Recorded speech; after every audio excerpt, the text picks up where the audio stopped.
Madame, Messieurs, bonjour et bienvenue à l'édition de midi dont voici les titres. C'est la journée mondiale du moustique ce 20 août. L'objectif de cette journée n'est pas de célébrer le moustique mais sensibiliser les populations sur les dangers de cet insecte. Commentaire à suivre dans ce journal. Les vendeurs de casques se frottent les mains actuellement à Ouagadougou. Avec l'obligation du port de casques instaurée par les autorités, les usagers motocyclistes se ruent dans les points de vente de casques. Une équipe de Savane Média a fait le constat sur le marché des casques dans la ville de Ouagadougou. Constat à suivre dans cette édition du journal de 12h45. Mesdames, Messieurs, bienvenue. Et pour démarrer, nous parlons notamment du camp vacances Faso Mebo. C'est sous la pluie et le vent que la 3e région militaire, qu'est Ouagadougou, a clôturé son camp vacances Faso Mebo hier. Cette promotion baptisée Taïro, qui veut dire l'avenir vous appartient, a montré l'exemple de la résilience selon le commandant de la 3e région militaire. Suivons ce point avec Alphonse Ouedraogo. Le camp vacances Faso Mebo de la 3e région militaire qui vient de s'achever s'est déroulé sur 2 sites à Ouagadougou. S'adressant aux campeurs lors de la clôture, le parrain, lieutenant-colonel Armand Michel Ouedraogo, a salué la résilience dont cette promotion a fait montre. Votre devoir aujourd'hui est simple: apprendre, travailler, être discipliné, respecter vos parents et vos enseignants et vous préparer à servir votre pays. Car construire une nation, ce n'est pas seulement construire des routes et des infrastructures.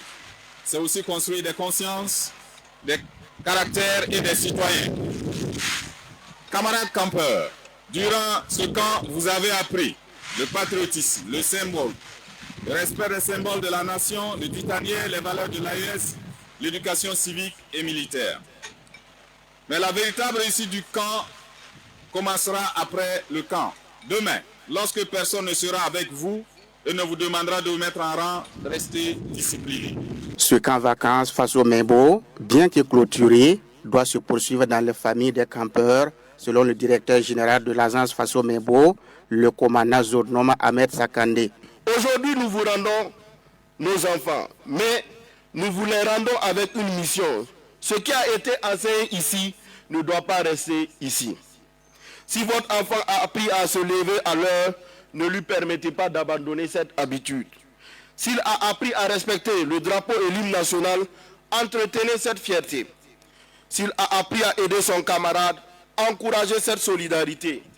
S'il commence à poser davantage de questions sur son pays et son histoire, accompagnez sa curiosité. Faso Mebo a semé, les encadreurs ont arrosé, mais c'est dans vos familles que cette semence devra continuer à grandir. Un message bien reçu par les parents qui, par la voix de leur porte-parole, Oumarou Guira, ont salué la pertinence de l'initiative. Lors de la clôture, les campeurs ont déclaré avoir compris que la discipline n'est pas une punition, mais une école de caractère et de force mentale. Nous parlons à présent du port de casque. Depuis l'annonce du port obligatoire du casque pour les usagers à 2 roues au Burkina Faso, les points de vente de casques connaissent de l'affluence. Les motocyclistes se ruent vers les marchés pour se procurer le précieux équipement de sécurité. Une équipe de Savane Média a fait le constat à Ouagadougou pour vous. Les détails, c'est avec Sidiki Kabré et Malika Kabouré. Sur les étals, les casques sont particulièrement sollicités. Pour les vendeurs, cette nouvelle dynamique traduit un engouement croissant des usagers, mais elle ne s'accompagnerait pas, selon eux, d'une hausse des prix. Les prix sont restés les mêmes, soutiennent certains commerçants qui expliquent que leurs tarifs n'ont pas évolué malgré l'augmentation de la demande. Bon, actuellement, mon casse même là, ça a enlevé un peu. Combien il a dit qu'il a porté si tu sortais les gens à payer. Bon, casse même là, ça commence à 6 000. 7 500, 10 000 et 12 500. Mon cas, même le prix de ces comptes. Actuellement, là, les matériels, ça a amélioré un peu par rapport au précédent. Les gens viennent beaucoup un peu. Mais comme il y a les casques partout, j'encourage les gens de venir payer parce que sincèrement, les casques, ça protège. Même par accident, la poussière, la pluie, le vent, ça aide beaucoup. Toutefois, ce constat n'est pas partagé par tous les clients. Plusieurs acheteurs rencontrés sur place affirment avoir constaté une augmentation des prix comparativement à ceux pratiqués avant l'annonce de la mesure. Pour eux, la forte demande aurait contribué à renchérir le coût des casques sur certains points de vente. Bon, un peu élevé. On va négocier avec le vendeur pour voir si peut-être il y aura un rabais. Voilà, sinon je trouve que c'est un peu élevé quand même. Bon, ça il a dit 12 500. Pourtant, je le voyais avant autour de 8 000, 10 000 à peu près. Je sais que bien avant que la réglementation entre en vigueur, là, c'était toujours un peu abordable quand même. Mais maintenant, vu que c'est obligatoire, on sent que peut-être une petite spéculation. Voilà. S'ils peuvent vraiment baisser les prix, laisser les prix normaux, ça va nous arranger. Pour rappel, le gouvernement burkinabé a décidé de rendre obligatoire le port du casque pour les conducteurs et passagers de motocyclettes et cyclomoteurs. À travers cette mesure, les autorités burkinabées entendent renforcer la sécurité routière et contribuer à la réduction des conséquences des accidents impliquant les engins à deux roues. Et nous parlons santé dans cette édition de midi. Ce 20 août, la communauté internationale commémore la journée mondiale du moustique. Loin de célébrer le moustique, cette journée vise à sensibiliser les populations sur les dangers liés à cet insecte et à trouver des moyens pour mieux lutter contre les maladies qu'il transmet. Nous suivons le commentaire de Dieudonné Congo. La journée mondiale du moustique est commémorée depuis les années 1897, date à laquelle le docteur Donald Ross, un Britannique, a mis en évidence les effets de la contamination exclusivement des maladies comme le paludisme, la dengue, le chikungunya, etc. Elle a été instituée par l'Organisation mondiale de la santé, OMS, pour renforcer la sensibilisation du public à la menace persistante des maladies parasitaires par piqûre du moustique. Le médecin britannique qui a démontré en 1897 le lien entre les moustiques et son mode de transmission des maladies parasitaires, surtout comme le paludisme. Cette découverte a révolutionné notre compréhension collective de la maladie, ouvrant ainsi la voie à des méthodes de prévention et de traitement plus efficaces. De nos jours, les spécialistes dans la lutte contre cet agent vecteur des maladies parasitaires comme le paludisme insistent auprès des populations à dormir sous moustiquaires imprégnés d'insecticides à longue durée d'action MILDA afin d'éviter la piqûre du moustique. Et c'est justement le moustique qui est à l'origine de certaines maladies comme le paludisme qui nécessite souvent des transfusions sanguines. Et cette période de palu est propice pour le don de sang. Et de ce fait, l'Union nationale des associations des commerçants des marchés Eyar du Burkina organise une tournée de don de sang dans 17 marchés Eyar dans le Kadiogo. Le don de sang débute le samedi 22 août dans le marché Zabdaga à Ouagadougou. Écoutons Michel Ramdé, secrétaire général adjoint de l'Union, au micro de Abdoulaye Kinda. Cette année, nous avons organisé notre 8e édition du don de sang que nous avons chiffré à 17 marchés et que nous allons faire le don de sang. Mais il faut dire que le lancement, ça serait le 22 au marché des Zabdaga. Nous les invitons à se mobiliser et puis sortir massivement pour se donner le sang, puisque nous avons un partenaire au niveau des Zabdaga qui est Sam Telecom, qui nous accompagne chaque année. Donc nous les demandons de se mobiliser pour que le 22, tous les environnants puissent sortir et puis on va se donner le sang pour sauver les vies, les malades, aider les VDP qui sont dans le front et qui ont certainement besoin du sang. Il faut dire qu'après le 22, nous allons passer au marché de Koukonyar le 25 et s'en suivra au marché de l'Aléar qui va être le 25 et le 10 qui va être le 27. Nous invitons tous les marchés du Kadiogo à sortir massivement, les délégués, les femmes à sortir massivement et aussi les autres associations qui sont nos partenaires. Et aussi, nous savons qu'il y a des gens qui sont des volontaires de sang, qui donnent le sang à tout moment et qui puissent nous accompagner pour que ça soit une réussite. Et direction la belle cité de Sia, garder le contact avec la terre ancestrale tout en cultivant la solidarité en milieu urbain. C'est le mot d'ordre de l'association des ressortissants du village Konéan dans le département de Kaya, résidant à Bobo-Dioulasso. Les membres de cette communauté se sont réunis avec leurs enfants pour un échange et des moments de réjouissance. Plus de précisions avec notre correspondant Nongasida Thomas Sondo de Savane Media Ouest.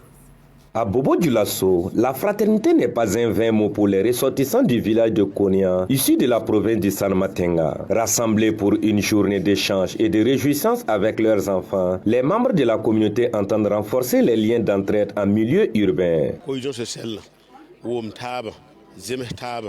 Nous sommes rassemblés pour manifester notre solidarité et notre unité. Quand une communauté est unie, rien ne peut la diviser. Nous prions Dieu pour qu'il accorde la paix à notre pays et nous apportons nos prières et nos bénédictions pour soutenir les efforts de sécurisation du territoire. Au-delà de l'entraide sociale et du soutien aux initiatives de développement et de paix, l'enjeu majeur de ce rassemblement réside dans la transmission intergénérationnelle. Pour les anciens, grandir en ville ne doit pas signifier pour couper les ponts avec le village natal. Depuis que notre association est née, il y a pas mal de choses qu'on a fait. Vous avez vu tout de suite, on a donné les cadeaux à nos enfants.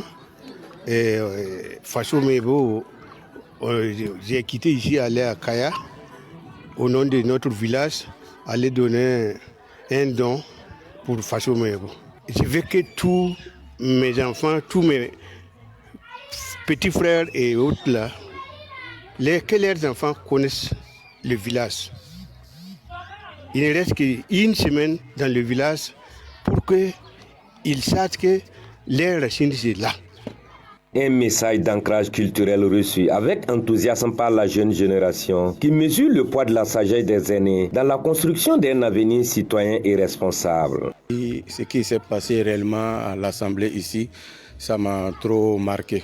Parce que vu les paroles des anciens, en fait, tout jeune ou tout enfant burkinabé doit savoir d'où tu quittes. Je donne conseil aussi à ceux qui n'ont pas pris le pas pour ces initiatives pareilles, vraiment qui l'emboîtent. À travers ce rassemblement, les ressortissants de Konéan réaffirment que la cohésion nationale se bâtit à partir de l'unité des communautés et du respect de l'identité culturelle. Allons à présent en Côte d'Ivoire à l'international. Les autorités ivoiriennes ont commencé à sévir contre l'orpaillage illégal sur leur territoire. Aujourd'hui, de nombreux jeunes burkinabés sont arrêtés et conduits en prison selon des témoignages. Cette situation est troublante et interroge plus d'un burkinabé. Commentaire de Alphonse Ouedraogo.